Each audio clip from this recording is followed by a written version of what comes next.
Hello, everybody, and welcome to Table of Geeks, where three of us are just geeks. We're going to talk about Mass Effect today, and then other times we're talking about other games and stuff. I don't know. I'm not a professional. Don't ask me to do this all the time. Uh, Starting off though, we have let's start. Let's start at the bottom of the channel. I'm Emma or Jedi. I will go by either. It's fine. I had a Padawan braid in high school, so. My name's Jose. I am also a geek, just like my co-host here. I am obsessed with superheroes, X-Men specifically, hence my name on here, J Mutant X. And I am very excited to be here. I'm Coots, and people call me Coots, and I am Coots, and I have a tattoo of Lord of the Rings on me. I'm a giant Tolkien nerd, and we're going to get into a little bit of basically what made us into nerds, what made us into geeks, nerds, whatever hip culture phenomenon, whatever we want to call it. So, starting out, let's start back at the bottom with Emma. Um, I don't know. I guess it's my parents to be like 100% because my mom, she specifically told me she didn't want me to grow up to be a nerd. So like she wouldn't let me read The Hitchhiker's Guide to the Galaxy, which I did. Don't worry, I just read it at school. But my dad was like huge into like sci-fi, Star Wars, Doctor Who, that kind of stuff. I mean, obviously Hitchhiker's Guide. But then like when I went to go hang out with my mom, we just like binge watched the Lord of the Rings series on repeat constantly. So I was kind of doomed from the start, to be honest. All right. Well, you see, that's a great way to get introduced to being nerd because Lord of the Rings. Being doomed. My Like it's some personal Eldritch prophecy. some Eldritch Cthulhu shall rise with Sauron. And Jose. Mine, I guess, was a little sad. My dad was in the military, so we moved around a lot. I was that kid that was always the new kid. Um, so I didn't really have a lot of friends. So I was constantly had my nose in a book. I was like Belle from Beauty and the Beast, like people talking about her while she's walking around reading. That was basically me. And then I really got fell in love with like the characters that I was reading about. I kept thinking like, what if these characters were real? And I kind of fell into that rabbit hole of geekdom. And then my first superheroes that I was really exposed to were I don't know if Ninja Turtles count as superheroes, but I consider the them ninja. superheroes. Yeah, they're Okay, good. turtles So that fight crime underneath and eat pizza. They're 100% superheroes.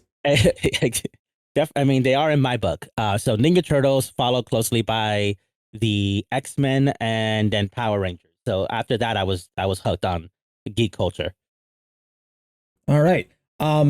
With me, my father read me Lord of the Rings when I was really young. And then Lord of the Rings came out in theaters, and I was like 7, 8, I think. And I watched all of them every single Christmas they would come out, and I was like obsessed with it. And I got obsessed with that. And then my friend's like, "Hey, come watch Star Wars." And I watched some Star Wars. I'm like, "Eh." And then my parents were like, "Come watch Star Trek." And I got obsessed with that. And my cousins from England were like, "Come watch Doctor Who." I got obsessed with that. And I could always dive into Call of Cthulhu and H.P. Lovecraft. And then I just kind of just accepted I'm a giant nerd. And I've been DMing D&D for 10 years, including when I was serving in the army. So that's mine. What got us into Mass Effect, Emma? Oh, mine's actually kind of sad. It was actually one of my ex-boyfriends. He was like, "Oh, you like to play video games? You like?" Because I was like super. I just like I didn't really know a ton of video games at the time because being a girl, very gendered Christmas, birthday presents. I got like easy bake ovens and stuff. But I finally convinced my mom to give me an Xbox, and so I was playing Assassin's Creed and KOTOR just like on repeat because they're story based kind of. And he was like, "Hey, you like story based games? Try this video game," and it ended up being Mass Effect. And I have such fond memories of staying up until like 3 or 4 o'clock in the morning in high school, just like eating the like little styrofoam cup noodle of like hot spicy beef ramen and just like playing this game and like being shocked by all the twists and the turns and like crying at certain like I just did not expect it to be such a phenomenal game series, and it absolutely was. Still is in my opinion, but Jose? I mean, I absolutely agree. It still is, especially with the release of the Legendary Edition of the game. Mine wasn't sad, and I'm glad that your mother, by the way, got you those video games because me too. girls play games too. Yeah. As we learn in Mass Effect, we get to play as either male or female Shepard, and that was one of the things that I really loved about the game because in some games where you can play as either gender, you like the male and female characters kind of have different storylines often. And this is like, nope, you go through the same thing, you deal with things as you would want. It was really not that different between the two, other than like romance options. Yeah. But my husband's cousin was constantly trying to get me to play Mass Effect because they realized that I was a big fan of another BioWare property, Dragon Age. And big fan of it. Love swords, dragons, magic. I usually played as a mage or a rogue archer. I love the game. And I was not into like military games where you're like a soldier. I was not into I know, James. Forgive me. That's what sucked me into But the you know, army. I mean, I'm the son of a veteran. You think that I would like those more, but it's whatever. But I don't like shooter games, like whether they be first person or otherwise. I don't like. It's just not my genre. So I kept saying no, no, no. And then one year, my dad always gives us money to buy our own gifts because he doesn't like doing surprise gifts because that equals returns. So I'm over there. I'm spending the money he gave me. I'm trying to find what to spend the last of the money on. I go to GameStop. I see Mass Effect 1 and 2, and I go to buy it. And the guy behind the counter was like, you know what? Why don't you buy the trilogy that just came out, the special trilogy edition? You'll save more money and you'll get all three games, including the DLC. And I was like, all right, fine. So I bought it, took it to my mom's house. They wrapped it for me. I acted surprised at Christmas time because, we have kids. Um, I opened it. I didn't play it until 2 months later. I just, again, was not interested in the game. Then I started playing it and I got hooked. Like the fact that it is a genre that I normally do not like and the story dragged me in.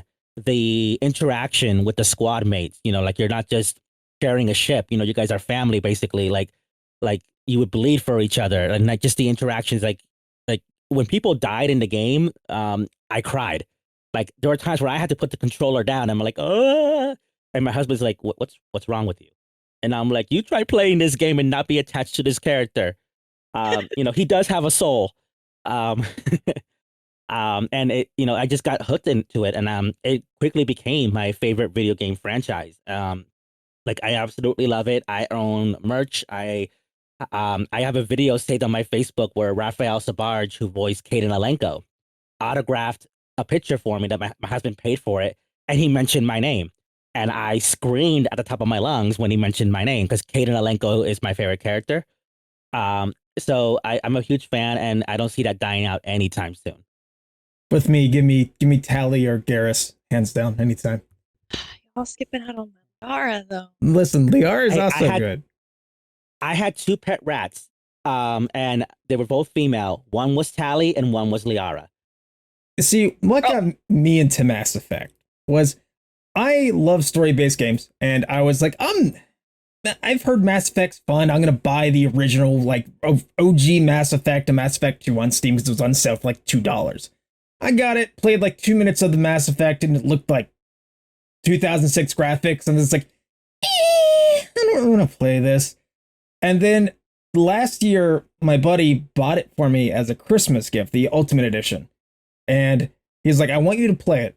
And so I sat down. I was like, okay, I didn't really like it last time. And then I just like absorbed my life and I like forgot what reality was as I just drifted the cosmos to fight everything against anything while I attempted to romance Tally, realizing that Tally is straight and I'm playing female chef. I'm just like, all right, well, hi, Garrus. Yeah, A solid second choice. it is a good second choice. And then after that, I stopped playing right whenever it got to the go to the Geth ship with the Quarians, and I stopped playing for like 6 months. And so recently I was like, I'm just gonna go beat it, and I did, and I got really depressed. That's how I got into Mass Effect. I will say my gamer tag that I like the very first time I ever had to come up with like, your online screen name. I was like, oh God, what the hell am I gonna do? And I ended up going back to Mass Effect because the woman who voices FemShep is actually Jennifer a voice Hale. actress, Jennifer Hale. Jennifer Hale. Yes. So my screen tag is actually it's a reference to her. It's Jedi Spartan in 7.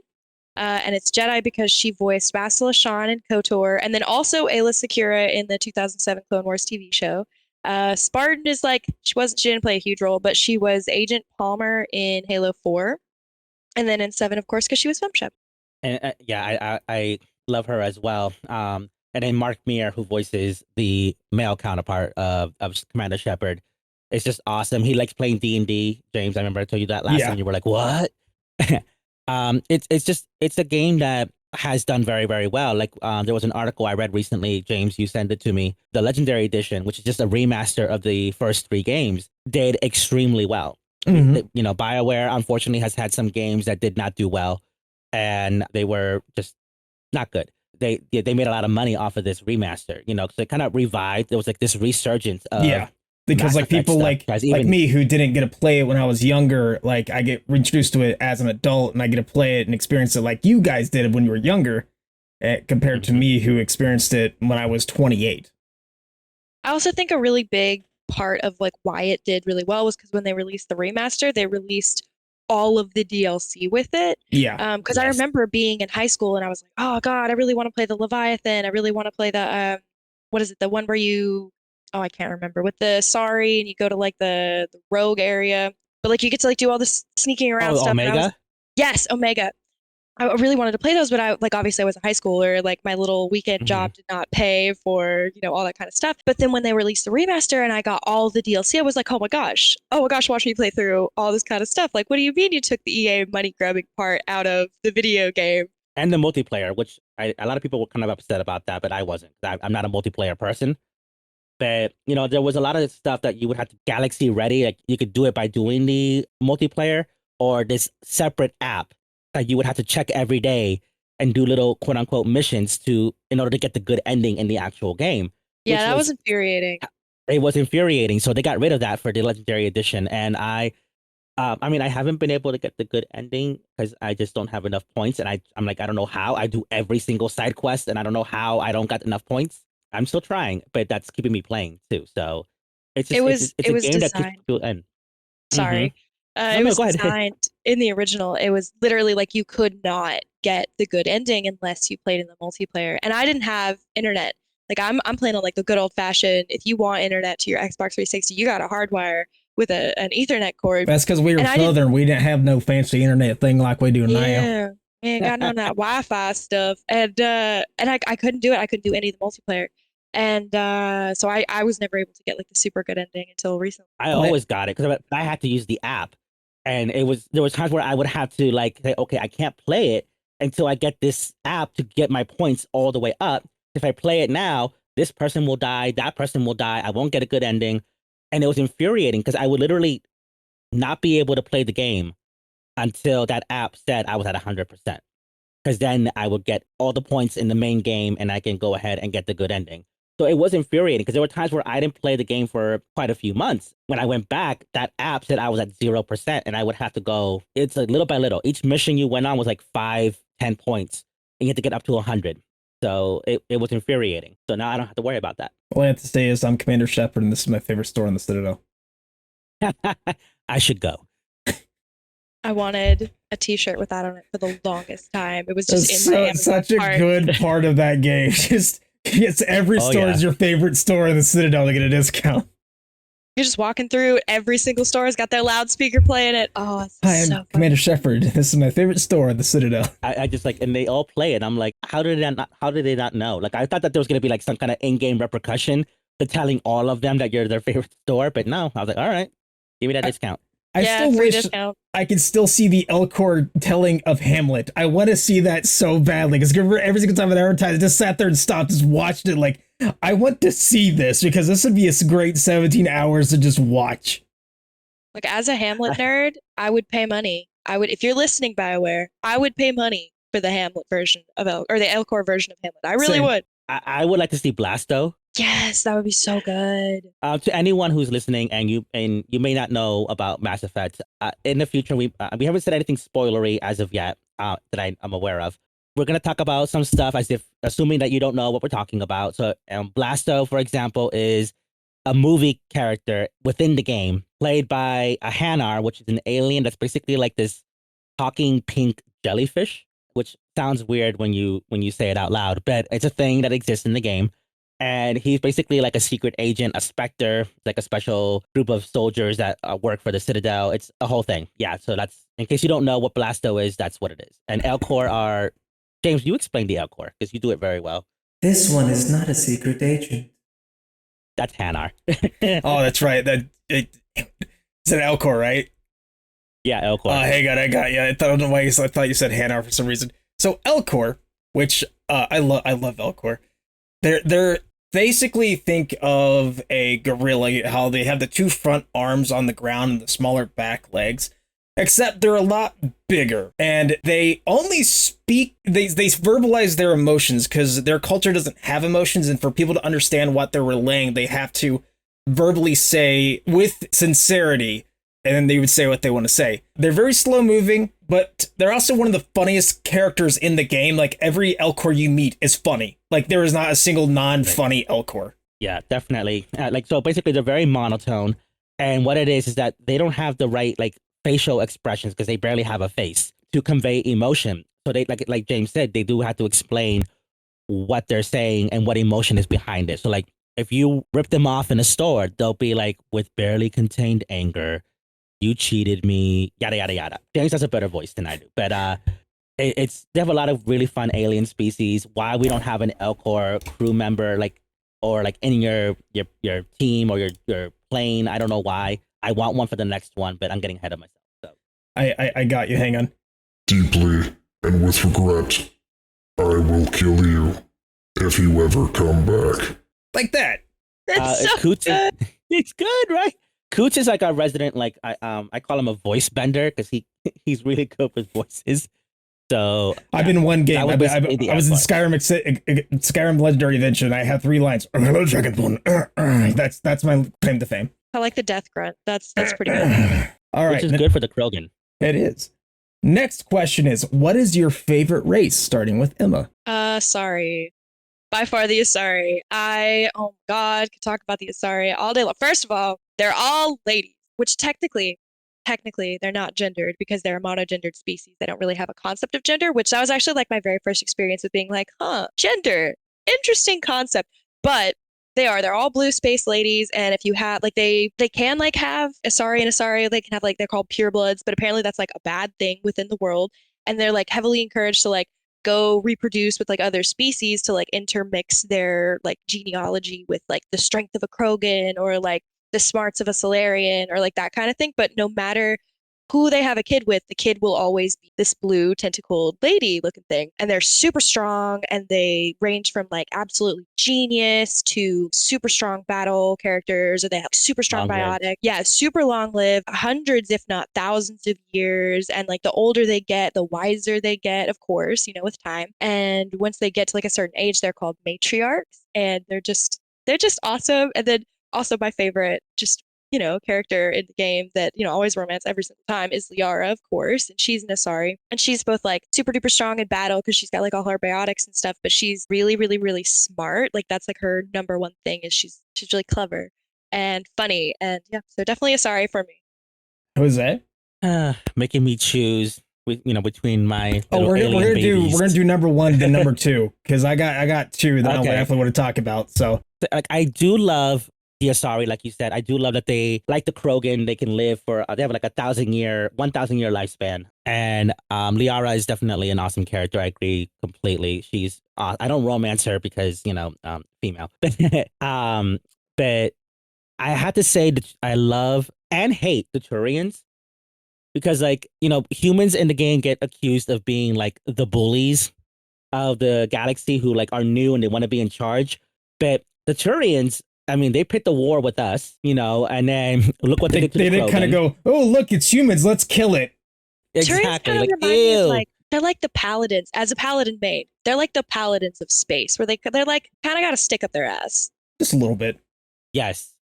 But they're good at calibrating. So, sorry, that was a reference to the character Garrus, who I absolutely love. But my favorite race, I'm going to have to say, is not in the original trilogy. I'm going to probably upset a lot of people because I'm going to reference a race that was introduced in the 4th game, Mass Effect Andromeda, and that is the Angara. They are a beautiful race of people that have gone through so much, including, well, I don't want to go into spoilers, but I was so upset that in the 4th game, there was no male squad mate that you could romance as a male character. And then they changed that and added the Angara squad mate as a romance option, and I got to romance him, and they're just so beautiful, and I don't know, like if I ever had to be with an alien, I would like it to be an Angara. Turians because I think they're really cool and badass. Angara because pretty. There we go. I accidentally muted my mic because I was like itching my head and like I better not say anything. And I realized, oh, I wasn't talking just there. With me, I'm going to take you both by surprise. Yes, Quarians are one of my favorite race, but they're my number 2. My number 1 are Volus. Really? I love Really? Volus. They are so funny. And the fact that how they, so do you all know what blobfish are? Like meat blorbs? So they're fish, but they're brought up. Blobfish are deep sea fish. Yeah. Oh, yes, And yes, if they're yes, brought yes, yes. up to our elevation, they basically crumble and become flat and like distorted because the pressure. Volus are the opposite of that. They have so low pressure that once they're exposed to a normal pressure like we have our gravity here on Earth, they would just explode. So they have to wear those suits. That's why they're always in those suits. And I find it so funny. The thing that made me love Volus the most is that one guy's just like, I'll destroy that galaxy later. He just goes like falls down. I love that character. Ionic God. Yes. It's just, I love the Volus, like, because they're such a cool race. And I wish there was some like of them in the crew as well, but like I just thought they were so cool. So like these little race that like if their suit ruptures, they just explode. They just die. And there's hundreds of them just walking around, just existing. So now, number 2, Emma. Ah, there's so many that could go for the second spot, but I probably got to go with the basic bitch answer and say Quarians. I love the Quarians Love them. because they're also in a suit, but not because of like pressure or anything like that. They have essentially, super long story short, they've been banished from their homeworld. Because of this, they've basically gotten this really weak immune system. So they can't really handle like contact with anyone else because they'll get incredibly sick and they'll die. So they're all like trapped up in these really intricate, really, really cool looking spacesuits constantly. And they all kind of have like modulated voices, because they're coming through the little speakerphones, and they're almost all of them are incredibly like tech savvy because they live on the flotilla, which is like this armada of just like hundreds and hundreds and hundreds of thousands of ships. They all have to be tech savvy because this is their home. So if their ship breaks in the middle of the night, they would die. And they're just they live on the ship like this, and they talk exactly like this, pretty much. Yes. And they're just such like a hardy race. And even though they get sick and they don't have a homeworld and they have all these really hard things that they've had to experience in their lifetimes, they're still like a really like positive and upbeat kind of race of people. And I love the Quarians. They're great. I second that. I love the Quarians. Tally. Love me some Tally. I love Tally, little sister all the way. Like absolutely. Sass Monster 5000. She reminds me of my wife whenever I just hear her sass people. It's like, oh my gosh, it's my wife. It's in a video game. You know what? I think that's why I love Tally so much. I view her like a little sister because just a little background. Coots is actually married to my best friend. And I definitely see the connection there. But one of my husband, he likes Mass Effect, but he's not a video game person. He doesn't want to play, but he loves watching me play because the cutscenes, the game is very cinematic. But so he loves it, and he'll quote things. And one of his favorite scenes from Mass Effect, and this is going to be a spoiler for anyone. This takes place, and I believe towards the end of Mass Effect 3. And Tally is upset about something that happened. I'm not going to say what. And she's in the ship's bar, and she's getting drunk. And Shepard asks, like, how are you getting drunk? Because they can't eat a lot of stuff or drink a lot of stuff that we would because they would get sick, like Emma said. And she's like, very carefully, Turian brandy, triple filtered, and introduced into the helmet through an emergency induction port. And so one of my husband's favorite things to say when he's out drinking is, I need an emergency induction port. Because of Tally. I do love the Quarians, but they're not my number 2 pick. What is your number 2 pick? Well, technically, I think I kind of gave my 1 and 2 with the Turians and the Angara, but I think they're going to share the number 1 spot for me. But my favorite race, just because they are so over the top sometimes, is the Vorcha. Yes, they're like the goblins. Yes, they are basically... They're always screaming like this. Yes. They talk like that. They're always screaming. They are pretty much like almost like humanoid shape, almost like reptilian, and they have these like needle sharp teeth, and they are immune to all diseases and viruses, so they can't ever get sick. but because they have a very fast metabolism, but that also means that they have a very short lifespan. I believe they only live for like maybe 20 years, maybe less. And they're just so ridiculous. They're usually used as like foot soldiers by like different mercenary groups, like the Blood Pack. But fun fact is I didn't know this until recently. I saw an interview with the actor Mark Meir, who voices male Commander Shepard. He actually did the voice for every single Vorcha. I didn't know that. Yeah, so like I think they're awesome. I would love to see more of them in Mass Effect. Not a squad mate, 'cause I think listening to that voice all the time will like, Commander, we have to move over here now. This all the time. Oh yeah, that get really annoying. Yeah, could you imagine like a Vorcha version of Joker? Like he's your pilot? Like, please no. Oh, Captain, you came to romance me. Oh God, I could never.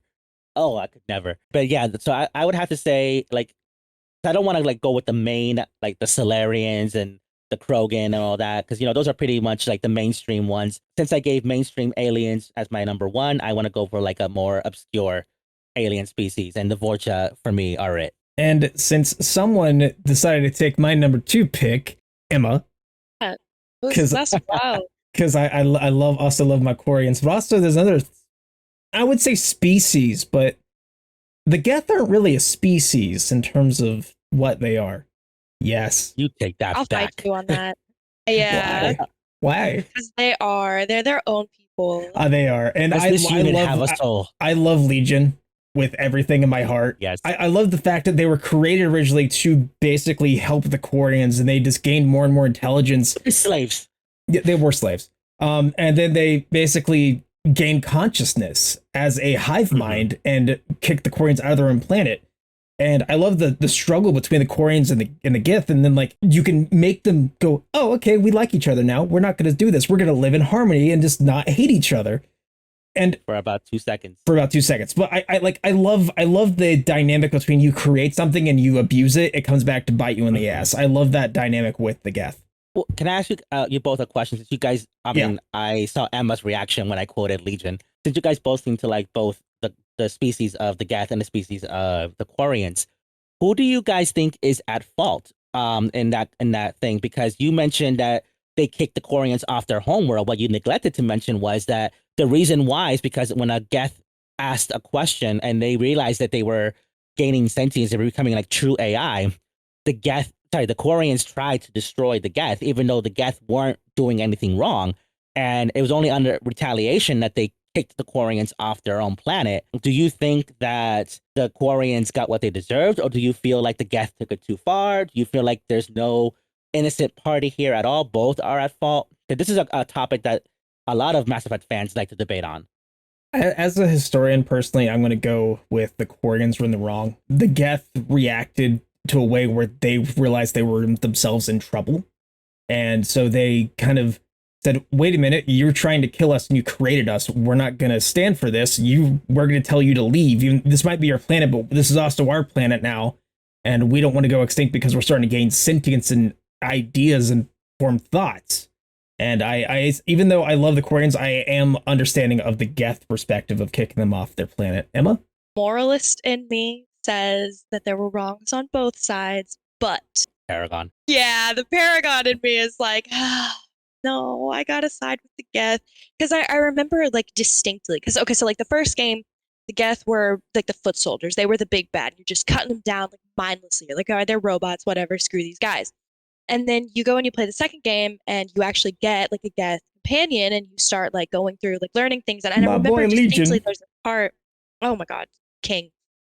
There's a part in the second game where you're like going through, I believe it's a Geth ship. You can like see like hollow recordings basically of like the first couple of Geth that are gaining consciousness. And they're just like asking, what was I made for? Like, what is my purpose? And it literally almost like reminds me of like a small child really kind of becoming cognizant of the first time that they're a person and that they have their own wants and desires outside of like what their parent wants for them. The Quarians, I definitely believe, overreacted because they were like, oh, we're gonna exterminate these guys. They're going too smart. We can't have them. I very much feel for the Geth.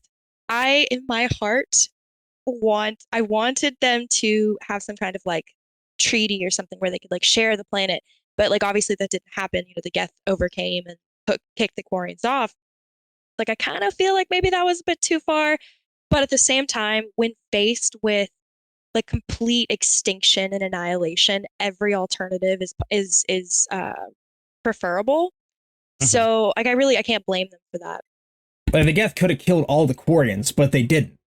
Yeah. Yeah. We got to remember this also is that because I absolutely love the mission that you just referenced where you kind of go into the Geth, their virtual world, like, and you do see like holographic videos of what happened in that mission. You see that there were Quarians who were against fighting against the Geth. They were on the side of the Geth. The Quarians gunned their own people down. You know, labeled them basically almost like race traitors. You know, so the Quarians were very brutal even to their own people just because they were standing up for a race of people. And yes, they are a race of people that they created. You know, so that was always a subject of discussion, a major one that people, and it, you know, it takes place even in the third game, like during the mission that Legion is involved in, and what ultimately happens at the end of that. And it was always very interesting to me. I always kind of, because in the first game, like Emma said, you're just swatting them down left and Yeah. right because they're the main antagonist is the Geth, more so even than the Reapers, which are the main antagonists of the entire series. And then when you speak to Tally on the ship in between missions, she herself says, like, you know, yeah, this Geth woke up one day and asked this question, and like, what is my purpose? And even Shepard, you have the option of having Shepard ask, well, what's so wrong about that? Those questions, what's so scary about that? Tally's answer in number one in the game is, well, you know, if they're getting sentience, we're basically using sentient beings for slave labor, and that's not cool. So I'm like, and I always thought that was weird. I'm like, then you're gonna kill them instead? That's better. Like, Yeah. so it was always a hot topic. Well, I don't know about a hot topic, but it's always an interesting topic of discussion with Mass Effect fans. And I usually tend to side with the Geth on that matter, but on everything else, you know, how the Quarians are treated by the rest of the galaxy because they blame them for the Geth existing. It And really so was. Quarians are, yeah. I mean, it was their fault. I have to agree, but let's face it, all the Quarians who exist at that time were not there when all this happened. And a lot of them are holding grudges that were 300 years old over Yeah. things that they were not even there to experience. So, like, you know, time to let go and maybe move on, you know? So, yeah, it was the Quarians are one of the most interesting parts of this game just because of their history with the Geth. I'm going to say a It- very close runner up also is the Drell. yes. Oh my gosh. They are so cool. Thane. Thane is so just every time remembering a memory, just raining. It's just like that's all the emotion, and I know it's just all the emotion with everything that like he was. Thane was such a cool character. Like that race is such It a really cool was. concept. I have such a really soft was. spot in my heart for assassins. Like I don't know why, but assassins are really, really cool to me. And so in two, when you're like, oh, you're getting this assassin, and then it turns out to be a Drell, it turns out to be Thane, I was like, okay, so first of all, I already love you, period. Mhm. But then like when you're, continuing on in his story, and it's like, okay, okay, I see you, Mr. Drell. I see you. Like Mhm. I always wish that I could, again, I normally play as a male Commander Shepard, and I always wish that I could romance Thane until I got to part 3 and I realized what happens, and I'm like, never mind. I don't want that heartache. Yeah, no. He was an afterthought. They kind of forgot that Thane existed in part 3. They're like, well, we got to put him in the game. And so that's kind of why he has the fate that he does, because he was basically an afterthought. It makes me so angry because Thane deserves better. But I do like that in the Hanar, how the Hanar rescued them from their planet. But unfortunately put them in a planet that is very, very moist. So that's not good. So the next one is so also warning. This might get into some spoiler territory. Your favorite game out of all of them, Emma. okay, probably not a controversial opinion here, but if Mass Effect 3 had not been such a hot garbage of a early release, we got to cobble this together so fast. I think that would have been the best game, but because, in my opinion, Mass Effect 3 was a hot garbled mess, flaming garbage truck. Loved it though. A little bit of a flaming garbage truck. I believe Mass Effect 2 is the best game. Mild spoilers, but like you literally open the game up and you die. Like that's how the game starts, is you're trying to save everybody and you save everybody and then you die. That seems like it's gonna be the end, and you're like, oh my gosh, what's just happened? And then some time passes, and through scientific experiments, you're basically able to be resurrected. The Lazarus program, which was just a cool name for it. And suddenly when you Martin Sheen's there in a chair. yeah, But when you do come back, like you're not able to get a lot of your original crewmates back, and so you have to go and recruit a couple of new people. And you have a couple of the same people, like I know Garrus is there and Tally's there, but a lot of the same people, like Caden or Ashley, whoever you saved, they don't show up. Liara doesn't show up. You have to like play a DLC to even really, have more than 30 minutes of interaction. The Shadow playtime Broker with is Liara. awesome. Oh, Shadow Broker's incredible. Yes. Such a good DLC. And but I was like really nervous, like playing through it. I was like, oh my gosh, I'm not gonna get any of the same characters. Like we've already started out on such a weird note. But it genuinely ended up to me the best game and like the most emotional and impactful. And like kind of like questioning like a lot of the things that you did in one, like the killing of the Geth and all that, and like adding depth to the story that very, very much was needed. So yeah, in my opinion, two was like the best game. You forgot also the single best character that was introduced in 2, which is your child, Grunt. Yes, my little Krogan baby. Our child. Have you seen the video of it has like them chef going, Caden, we're gonna go to the zoo, and Caden goes, why are we going to no, it says, Caden, what about your son? And Caden goes, what do you mean, my son? All of a sudden, Grunt bursts through a wall and just goes, take me to the zoo.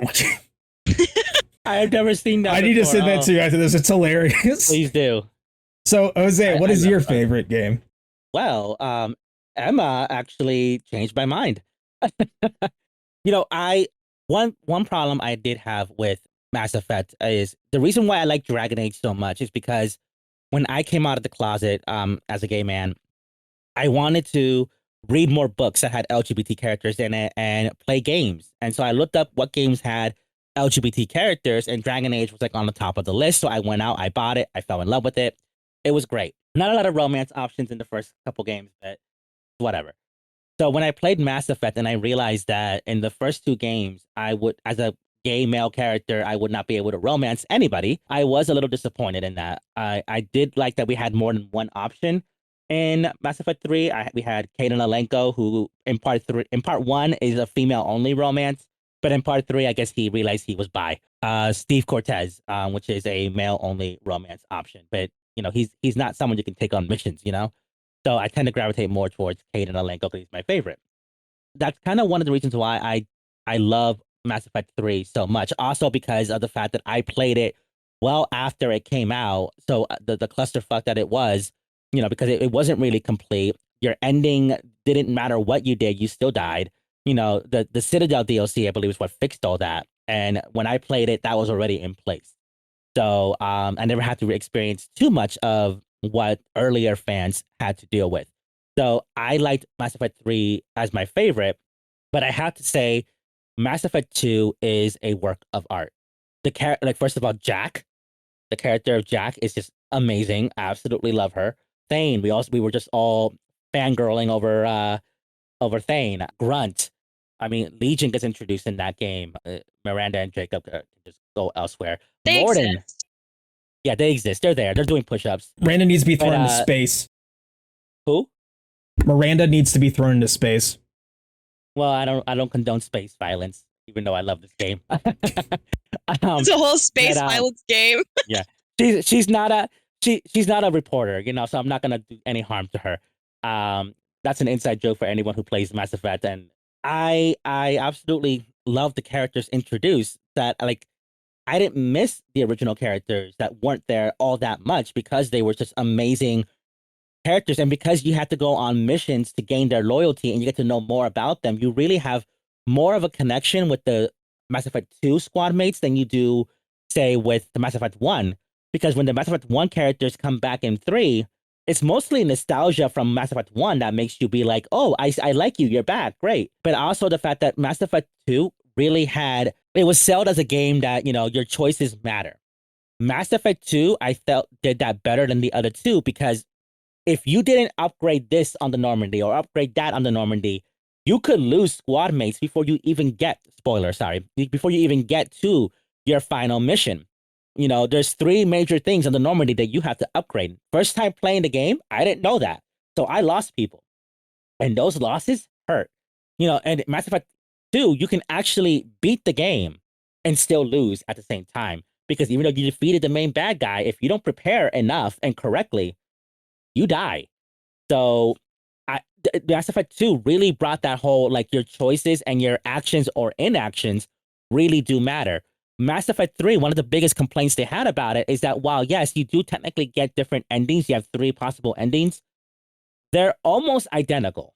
Except one is blue, one is green, one is red, as far as the energy that you see everywhere. And there's only like very minor differences at the endings of each one. So I feel like Mass Effect 2 really did a better job at that whole, we felt like our choices really did matter. Whereas Mass Effect 3 is like, well, I could have done something, made other choices and end up in the same exact, result. For that sake alone, I'm going to say Mass Effect 2 is probably the best. But if I'm going with the romantic in me, I'm gonna go with Mass Effect 3 because that is where I can romance my boo, Caden. So I'm gonna And take fuck Ashley. you all for a loop. Mass Effect 1, because it's that beginning experience I had of like, because originally I was getting into it like, okay, yeah, so it's the typical game of, oh no, there's a bad guy trying to do bad things, there's alien zombies, but then more and more stuff happens, and like, oh, this is not just 2 layers, it's just 86 layers thick, and I'm in layer 3. I have to go through all of it. There's so much small, minute things that you do in the first game that will matter in the second and third. Like the smallest choices you don't even think of will matter. And Yes. I loved that so much. I think they built the beginning of that game series very well with the very first one. And the second one blew me away. I love the second one as well. It's definitely right up there with me. 3, I didn't have a good time, so it's still not up all the way up there with me. I also did not play Andromeda, and I was told not to, so I'm not going to say anything about Andromeda. But now for the next one, what, Emma, you wanted to talk about something that you wanted, the theory of something that I don't know anything about, that Jose does, and I told him, and he's like, "Nah." Yes, I took notes because I was very serious about this. I'm gonna need you guys to put your tinfoil hats on really quick because this is tinfoil hat territory. Thank you. I'll say it is. Okay, so Coots has never heard of it, but have you ever heard of the indoctrination theory? Indoctrination theory? Oh, yeah. Yes. Very familiar. It's very good, especially like when Mass Effect 3 came out. It was really like the only way I could rationalize the ending, and like it gave me a ton of closure. And I know in like recent years, I can't remember, I was reading literally the excerpt today, and I meant to write down this guy's name. But one of the people who wrote on the story for Mass Effect 3 like came out and was like, "Oh, this isn't what we planned. We weren't thinking that far ahead." And I'm like, "Shut up. Okay, I'm taking this story and this is what it means." All right, so in short, before I go into my details as to why this theory is true, thank you. This is why For those of you, since you can't see us, this is a podcast. She just held up a notebook that's like a full page of her writing about what she's about to talk about. Oh yeah, And you know I'll what? make it short. I'm going to mute my mic because I don't want to like interrupt. I really want to hear, because it's a very hot topic with fans, and I really want to hear Emma's take and not interrupt her. So like I'm doing right now. So I'm gonna go ahead and mute myself. You're good. So indoctrination theory. So the whole thing about the Reapers is that not only do they come to the planets to kill as synthetics, to kill off organic life and to start the whole cycle of life over again, but they have this like Lovecraftian technology that essentially it's kind of suggested that they play like these tones or like this music almost that like changes organic's brainwave, makes them want to side with the Reapers until eventually they physically can no longer control themselves. They are a slave to the Reapers. Then you have all these different like cool different races. Like you have the Husks for humans, and I can't remember, the Banshees for the Asari, and they like physically turn and become, Reapers. Or like the Collectors were the Protheans, like that kind of thing. So there is a theory, because the longer you spend around Reaper technology, the like sooner you get indoctrinated. And sometimes it doesn't take very long. Like sometimes people are like, okay, I've been around this for like a week, so now I'm a Husk.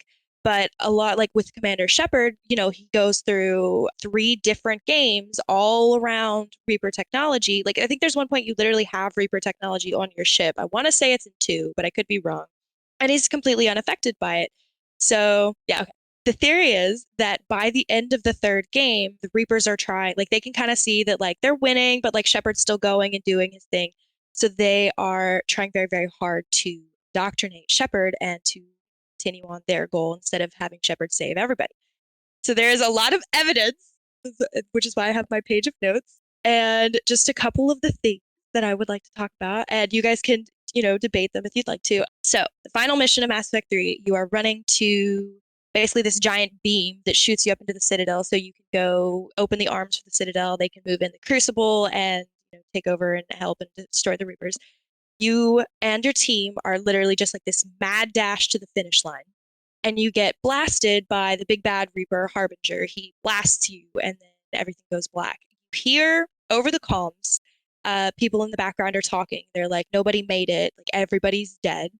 That's the first bit, is like, you're all supposed to be dead. And so the theory begins that from here on out, everything that happens is in dream state, and that it's not really happening. It's just all happening within Shepard's mind. The first bit of proof there is that one of the things that was really cool about Mass Effect is like you could change out your armor or like your weapons, and the weapons weren't as great until the third one. But whatever cutscene you went into, it's at least for this cutscene thing, whatever cutscene you went into, your armor would be, whatever armor you had on, or whatever weapons you had equipped would be those weapons. After you get blasted by Harbinger, your armor is completely different. Like, no matter what it looks like, it's all torn up. It's not the same color. It's whatever. And the theory for that is like, maybe, it's just like he got messed up, but like, maybe, just maybe, it's all the same armor because you're all in the same dream state. You also have unlimited ammo during this time. Like, reloading heat sinks is like a whole in joke for the game. And as you're going through this like last bit of the mad dash to get to this super beam up to the Citadel, you can just keep firing your gun over and over and over, and there's no need to reload. So that kind of, to dream-like, you won't have to reload your gun in a dream. You just keep firing. When you get up to the Citadel, there is like your mentor, Captain Anderson, is up there. He supposedly followed you through this like wasteland of bodies. He happened to make it through and get up in the beam after you. He is not in the same place as you, and he talks about like how the ship is shifting, but he actually gets to like a platform area way before you do. And when you get there, there's only one entrance in, and then it's like an air kind of gap everywhere else around it. So it's like, how did he get there before you? Is it just a dream? Your mentor is supposed to be there. Well, not the big bad guy, but one of the bad guys, the elusive man, as Mark Myers, as you were saying, or not Myers, but you know what I'm saying. He is there too, and he uses all these like brand new biotic powers that we've never really seen before in the game. And one of the things that he does is he essentially forces Shepard to shoot Anderson. And as Anderson and Shepard are sitting on this bench, like inches away from death, like Anderson actually does die here, Shepard reaches down and touches his left side and pulls it away, and he's bleeding. This is where he shot Anders. Shepard didn't get shot. He shot Anders in the left side, but now he's bleeding on the left side. So dreamlike reflection of what he's done.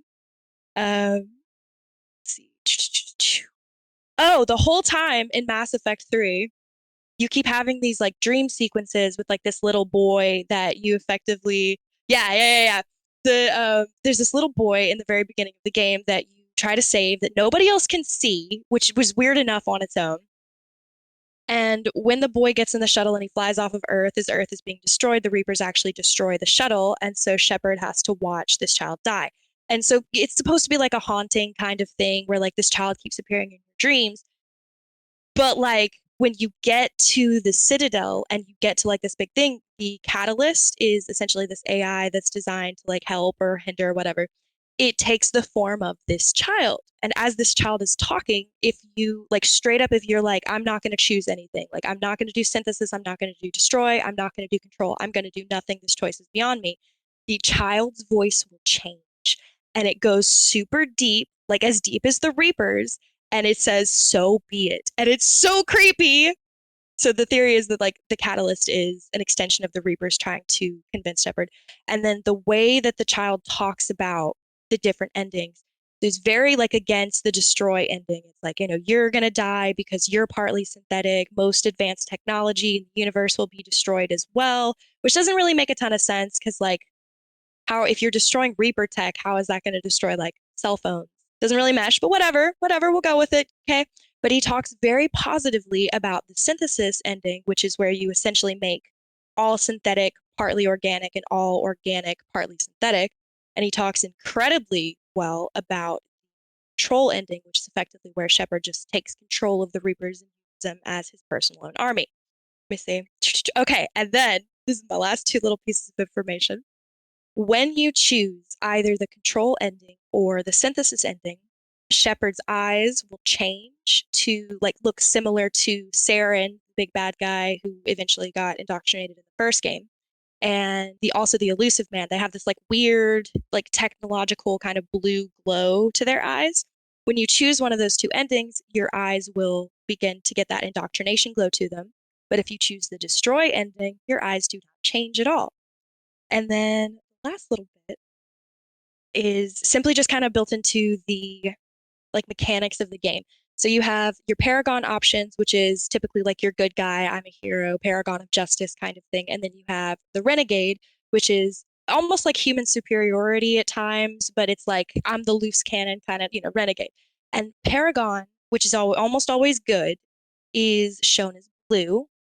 Renegade, which is almost always, not almost always, but a lot of the times is like the bad kind of option or like the I'm going to do the bad guy kind of thing, that is red. So the control ending is shown in a blue light, like it's the good guy option, and the destroy ending is red, like you're like choosing to do like, the renegade kind of outside of the lines thing. And then, oh, I have one more. I'm sorry, this is the last bit though, and then we could debate. The only way that Shepard can actually live, because every other option that you pick, you die. If you refuse, you die. If you do control, you die. If you do synthesis, you die. If you destroy, and you had high enough battle readiness, you will wake up. It looks like to be on Earth, and it just kind of shows Shepard taking a breath. And that is the only possible option that you have where you survive. And you were supposed to die, according to the Catalyst Child. You were going to die if you chose the destroy ending, but you don't. You still live, and it's the only way you have to live. Emma's TED Talk on why the indoctrination theory is correct. Well, that just threw me for a loop because I never heard of all this nonsense before. It's wild.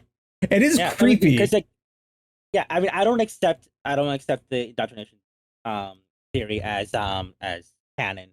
But even I had to admit, like, 'cause, Emma made a lot of points that I've heard before, and there's a lot of like almost like plot holes that this theory does fill in. Like I always wonder, like, why, how is this hologram looking like that child?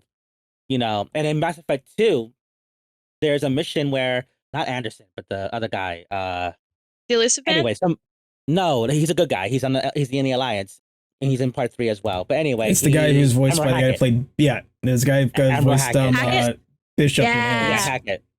He sends you on a mission to save one of his friends who was trying to destroy a mass relay. For those who don't know, a mass relay are these constructs in outer space that allow you to like travel almost instantly to another star system. And they're trying to destroy it to slow down the Reaper invasion. And when you go on this mission, you find out that, again, spoilers, that this friend is already indoctrinated, and so is her entire team, because they found this artifact that is pulsating, and the frequency of the pulses determine how close the Reapers are. And this thing is very much active. It indoctrinated everybody. And Harbinger, the main Reaper, I think he was he the first Reaper? I don't remember. But he can speak through it, and he speaks to you. And Shepard gets blasted by the energy of this object, gets knocked out for quite a long time, right next to it. And so a lot of people are like, "What, are we expected to believe that this guy wasn't indoctrinated by this thing?" So there's a lot of theories that do make a lot of sense. Unfortunately, like Emma said, I forget the guy who, the writer or what he was behind the scenes, but he debunked it. Basically said, nope, that's not canon, that's not whatever. Okay, fine. And I feel like the next Mass Effect game might disprove that, but even in the ending when you get to live, all you see is the close-up of Shepard's chest, and they go, you don't see really, are they still on the Citadel? Are they on Earth? Maybe they're still on Earth in the ruins where they got knocked out by that beam and they haven't actually gone up yet. Who knows? We don't really know. But yeah, it's a very interesting theory. And a lot of the stuff makes absolute sense. Like, a lot of the points. And like when Emma was talking about this, I wrote down on a notebook, the child. And then when Emma started talking about this child, I showed them on camera that I had written that down because I'm like, how do the Reapers know that this child existed? You know, I mean, granted, they said Shepard is partly synthetic because they put cybernetics inside of him or her to resurrect them basically in part 2.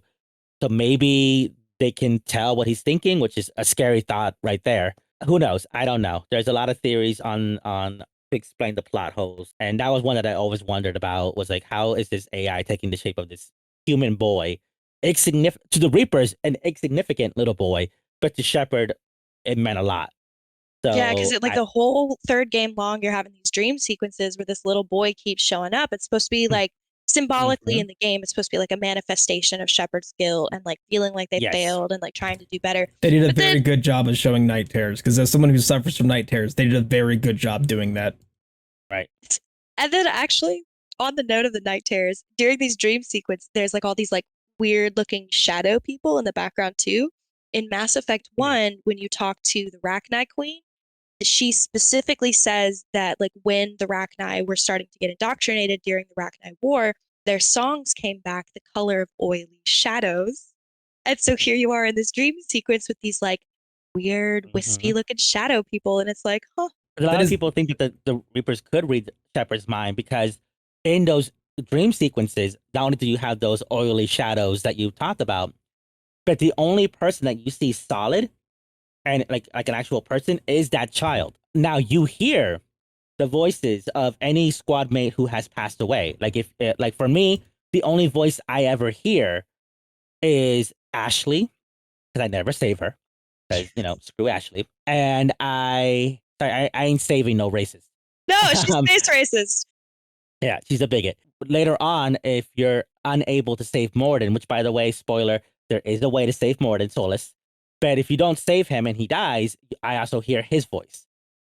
So like it's weird, like you hear all these fallen comrades like Caden, Ashley, whoever died in part 2, you hear their voices too, but you don't ever see them. But you're focusing only on this child. And I'm wondering if the Reapers can read his mind or her mind, and they know about this because like the AI taking on that form is very telling. So like I do love the theory. I love stuff like this, but I mean I can't go as far as saying that they're gonna use it. I mean, wouldn't it be cool if they do end up using it in part 4? That would be so sick. Part 5, it would make me so happy. I could take my tinfoil hat off finally and just like parade around. I'm legit. 10 years I've believed in this theory, and I could be like, I was right. It was me all this time.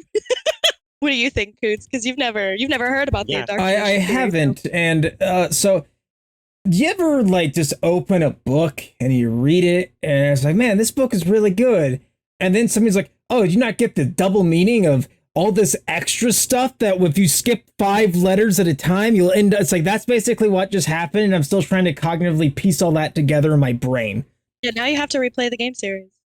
The only thing I was thinking of is, well, this is happening because my brain going, during that was Lance Hendrickson is the person who voiced the Admiral. And the Arachnite Queen is one of my other favorite reasons of Mass Effect 1. I love the Arachnite Queen. That was so cool.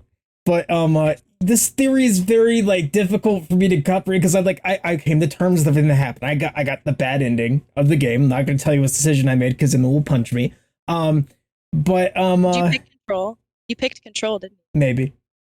Oh my god. How all right. Get indoctrinated, buddy. That's all I gotta say. I panicked and I just clicked it. I did not know what was going on. It's like, I can do good stuff here, and then everybody dies. And it was very fun, but like that whole idea now makes a lot of sense from like playing it and looking back at it. And to my buddy who got me Mass Effect, who wanted to see me finish Mass Effect 3, yes, Sheox, you can kick my ass because I chose that decision. Feel free. I know we're running a little long, but I do want to talk about 3 things real quick. We can talk about them real quick. The first thing I want to know is, because I feel like we had mad fans if we don't at least discuss this. Who did you romance? That's a great question. I romanced Caden the first time because I was a little baby, still thought I was straight. So I was like, okay, I'll go for the male, whatever. Next time I played, because you can't romance him at 2, and Yeah. then you can't really romance him at 3. So I was like, okay, this was kind of boring. Let me replay the game series. Next time I did was Liara. Love that. Absolutely love that. Next time I played, I romanced Thane in 2, which it is very rewarding. It is very bittersweet, especially in 3, the way that everything ends. But Mhm. it's very rewarding. And then the most recent time I played, I romanced Garrus Vicarian, and I have no regrets about that whatsoever because give me my space bird, bro. Like, My boy, Bro. my boy love Garrus over that. here. I did the same thing. Go Garrus. Emma, if who is someone that was not romanceable that you wish was? Jack. I always play as Jack. femshep, and Jack is straight, so you can never romance Yeah. Jack. And I've always wanted to because she's so hard, like genuinely, like her romance path is very hard to get into, and you Very. have to choose like the correct options every time, or else it'll completely be cut off forever. And I always wanted to because she's such a strong woman, and also because she wears nothing but straps on her chest, which is In the second game, she puts Oh, on yeah. clothes in the third one. she does put on clothes in the third one, unfortunately. But yes, I always wanted to romance Jack. Fun fact: Jack is. I only played as a heterosexual male shepherd once, and Jack was my romance. It was very satisfying. I wish Tally was romanceable for FemShep. Do you ever play as male? So I used to only primarily play males in video games, but recently Mhm. I'm playing males. Females. It's not for like the whole like, oh, you look at their ass while they're walking. Like anybody who does that is lying to you. If you're staring at a character's ass while you're playing a game, you're not playing the game, and you should go watch Pornhub instead of playing a game. Hey, look, in KOTOR, they're swinging that thing left and right. Okay, I did it. I have. Miranda and Jacob in part 2. I'm sorry if you're not looking. Come on. So we don't shame in this channel. I played FemShep because I am a huge fan of Jennifer Hale, and I was told by my friend who got me the game Shiox, he's like, I recommend playing the female voice. If you like Jennifer Hale, she's a great voice actress. She did a very good job playing Shepard, and I loved it. Now, did my Mass Effect 1 customized female Shep look like a crack addict? Yes, but we're not going to get into that. They all kind of did. Them like old-fashioned Red hair, Bioware purple eyes. eyebrows. It is of my opinion that that FemShep did do a better job than Mike Myers did. I feel like because I've played a little bit of Broshep, Why but do you keep saying Mike Myers? I'm sorry. Mark Meir. Mir. I learned it by reading it. I apologize. No, sorry, you're fine. But I'll just go with Broshep. But Broshep, I feel like has such like a flat delivery of like a lot of like the really The important first and lines. And second one, yes. The third one, he did a lot better.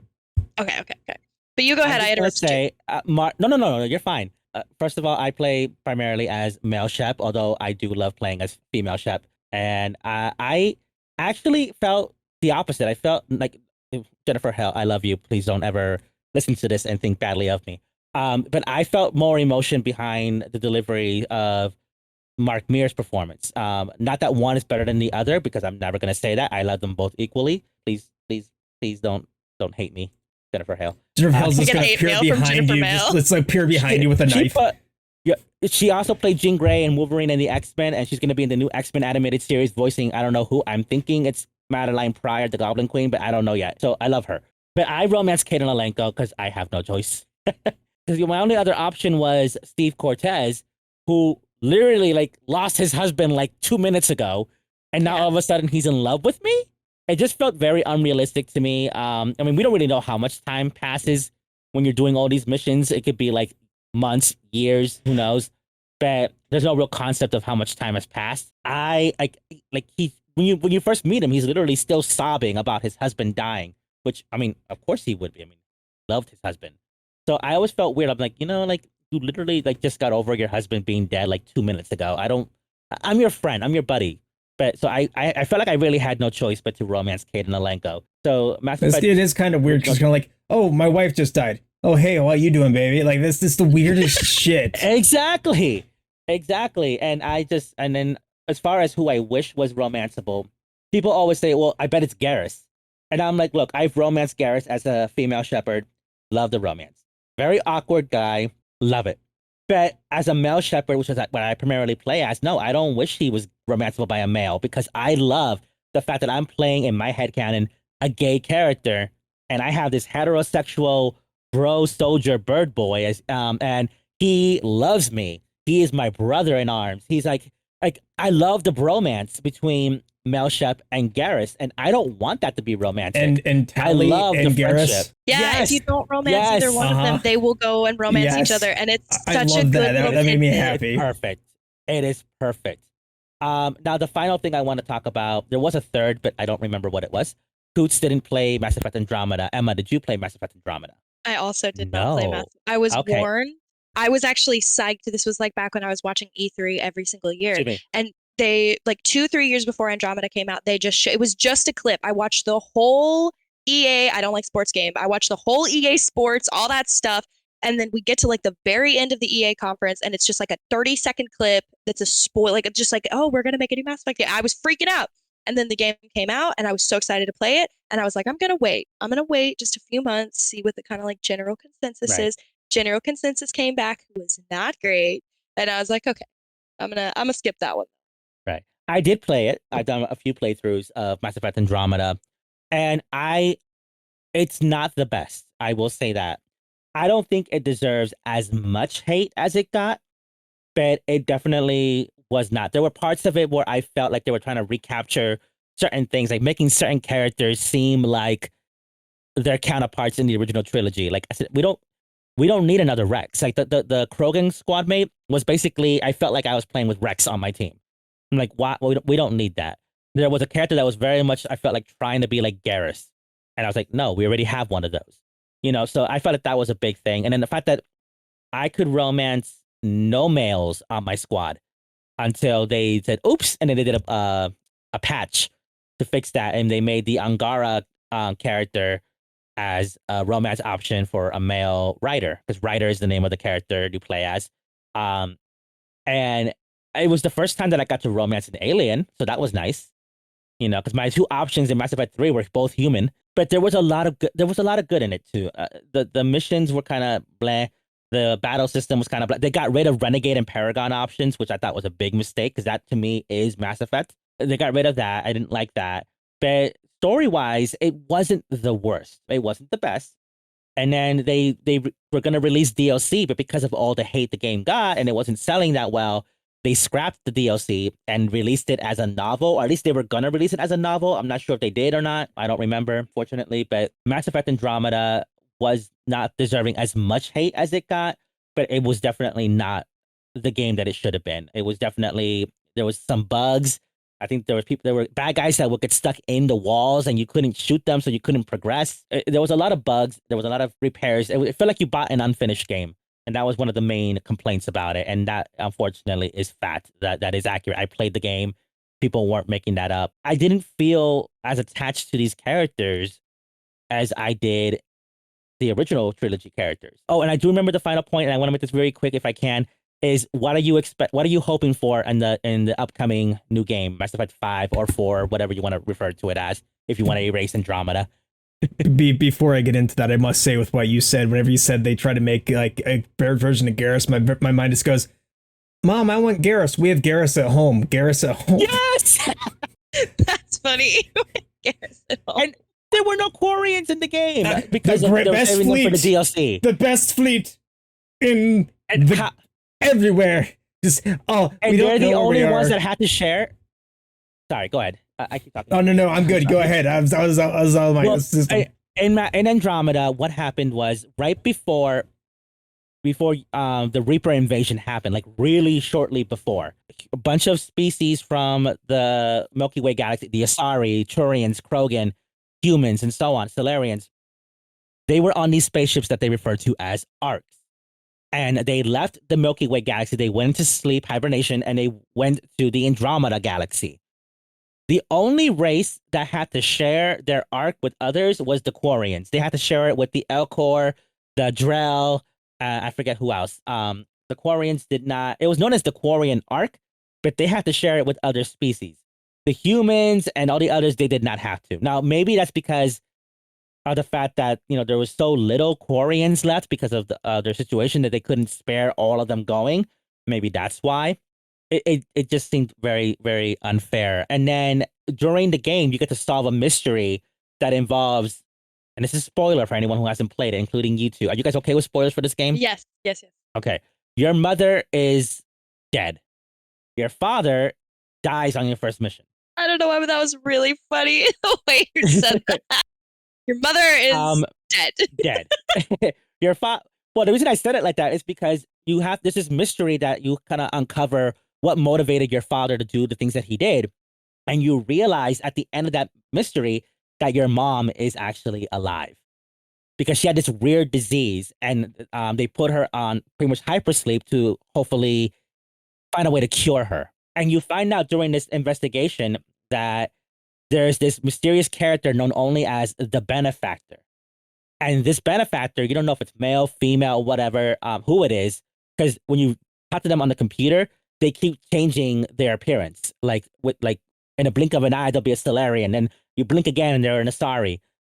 And you don't know who they are, but they funded the whole thing to get the species out of the Milky Way because the Reapers were coming. And you never, and because we didn't get any kind of continuation, we don't know who this benefactor is. And that's another thing that pissed me off because I'm like, I spent all this time doing all these side quests to accomplish this mission and solve this mystery, and I don't know who the hell this person is. So there was a lot of things that were left unfinished that, yeah. But anyway, the new game. I just I'm hope psyched. they don't. That you for playing and disagree with me. I just hope they don't bring back Commander Shepard. I hope it is a new commander, and I do. Like, I really do. I hope like Commander Shepard did die, and I hope the fact that they bring in a new commander that still runs Normandy, and they have to get accustomed to all these people who did know Shepard, depending upon your choices in the last game, which I'm going to have to replay the last game.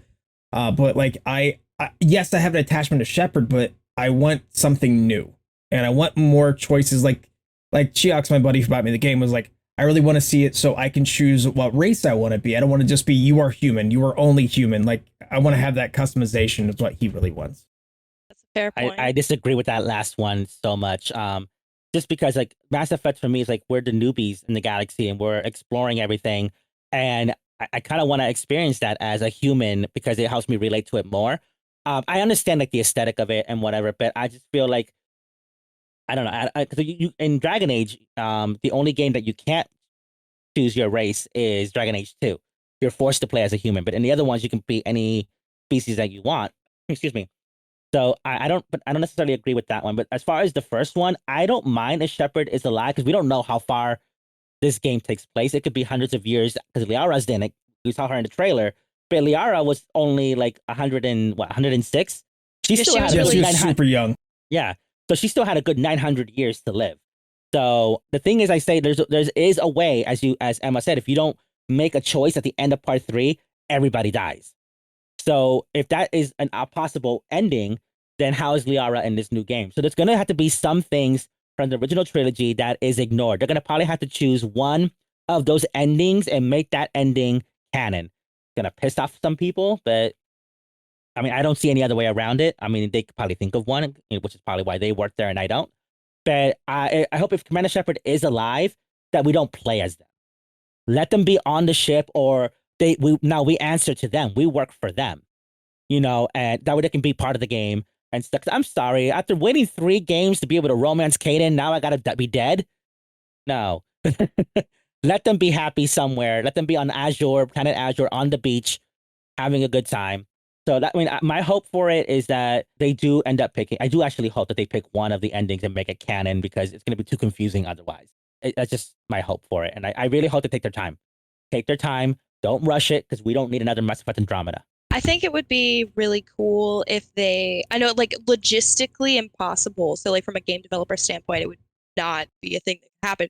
But I think it would be really cool if you could, like the same way you could import your Mass Effect 1 save into 2 and your 2 save into 3. I think it would be really cool if you could import your Mass Effect 3 save into 4. And then depending on whatever choice you made in 3 is like, how the game kind of starts, and they could like maybe find a way to like coalesce them into one singular story. But there is a way because they're so different, like I feel like maybe game developer wise that wouldn't be possible. But differing from what the both of you said, I do want my Commander Shepard back. Like I know it's logistically impossible for Shepard to be alive at this point, more than likely. But like they brought Shepard back once. Like, give me that secondary Lazarus program. I'll take it. We'll I pull don't them care. back again, Whatever. stronger again. Yeah, We have the exactly. technology. Yeah. Like, Again. I don't know. I think it would be really cool. Like, I get that it would just be like, if they did, it would be like they would have to jump through like a bunch of hoops to get that story to work. Right. But the fangirl in me, I want my femship back. Oh, I'm the same. I'm the same. Like I would love to play another game as Commander Shepard, but I'm trying to think story wise how believable that would be that Shepard came back to life twice. You Yeah. know, I mean, it worked on Buffy. Who knows? Um, I'd but suspend as my far as disbelief for that. exactly suspension of disbelief, I will suspend all my disbelief if I get Shepard back. But if they want to do it in a way that like, like for example, Coots, he wants to experience something new. Even though he is out of the three of us, I think he's the newest one to this franchise. Oh, definitely. But I feel like there's a way to do it. Like, you know, now we work for them. Because, I mean, I don't know. Because when asked about it, the actress who plays Liara, Jennifer Hale, and Mark Meer, they're all very dodgy about it. I'm like, sus. But there is a way to do what you want where you can import the games. Because Dragon Age was mostly on PS3, I believe. But Dragon Age Inquisition was on PS4. So there was no way to transfer your save file. So what they did was they created a website called Dragon Age Keep, and you would go through every event on the previous Dragon Age and tell them what choices you made. It's like And with then you Witcher. transfer. With Witcher 3, it's the same thing. It's you Yeah. at the beginning of the game, you tell them the choices you made in the last two games. Well, in the no, this beginning. is separate. This is a website you go on. You go on this website, and it logs into your EA account.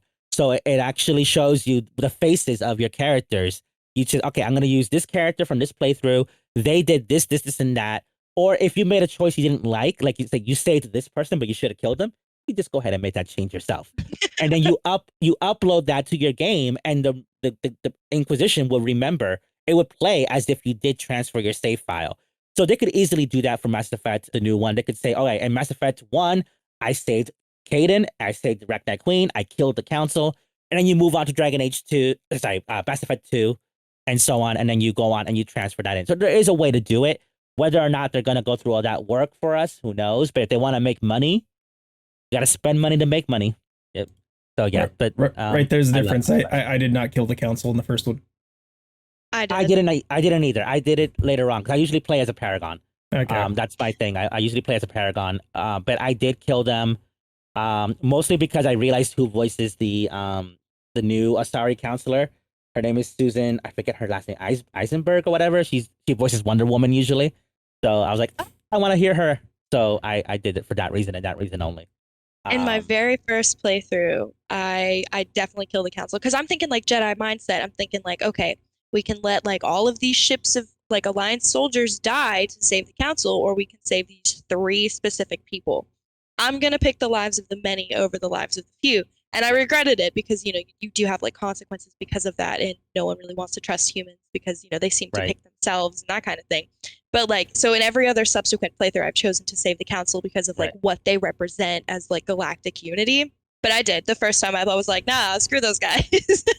Well, see, I play now. I'm trying to get that good ending without because I don't have that app mentioned earlier. So I do kill the council just because it gives you more war assets.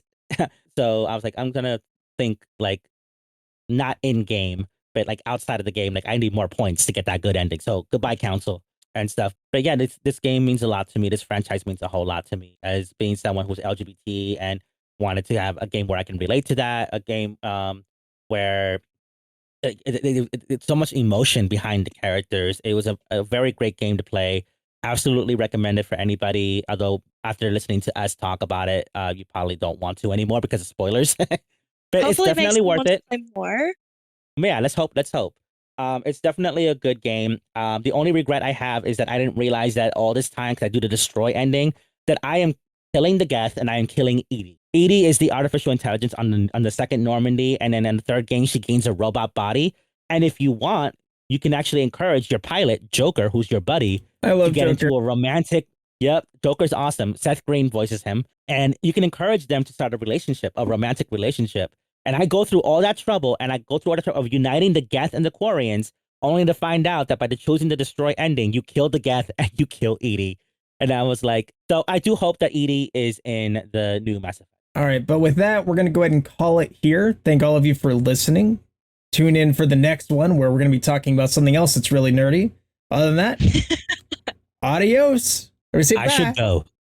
Bye.